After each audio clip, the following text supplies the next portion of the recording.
Winston Churchill, the formidable British statesman and wartime leader, is renowned not only for his pivotal role in shaping history, but also for his memorable turns of phrase. Over the decades, countless quotes have been attributed to him, some accurate, others apocryphal. But how many of these iconic words actually passed Churchill's lips? Today, we journey through some of his most famous quotations, exploring their origins, dispelling myths, and unveiling the true voice of Churchill. Let's begin with perhaps his most stirring declaration. "We shall fight on the beaches. We shall fight on the landing grounds. We shall fight in the fields and in the streets. We shall never surrender." Delivered to the House of Commons in June 1940, these words rallied a nation facing the threat of invasion. In this case, the attribution is accurate.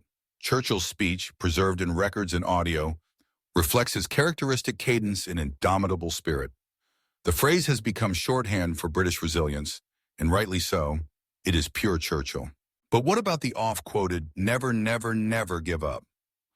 This phrase is frequently linked to Churchill, often cited as the core message of a commencement address. However, the reality is more nuanced. In 1941, Churchill did address the boys of Harrow School, encouraging them to persist, but his actual words were less repetitive and more elaborate. He said, "Never give in, never give in, never, never, never, never, in nothing, great or small, large or petty, never give in except to convictions of honor and good sense." The popular version, though inspired by Churchill's spirit, is a simplification, not a direct quote.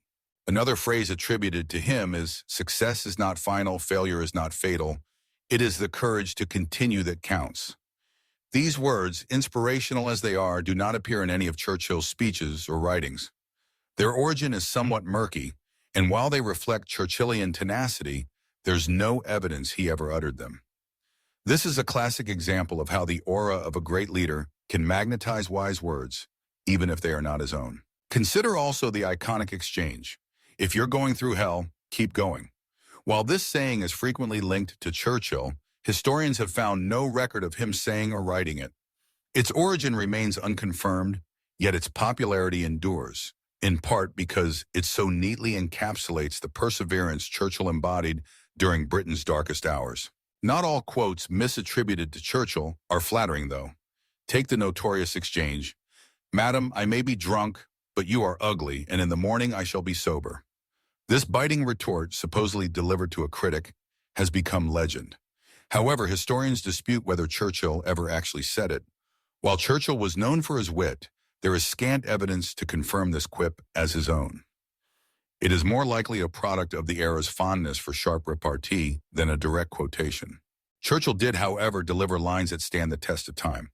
His description of the Soviet Union as a riddle wrapped in a mystery inside an enigma is well documented.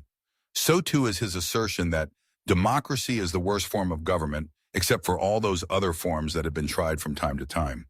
These quotes exemplify his gift for encapsulating complex truths in memorable language.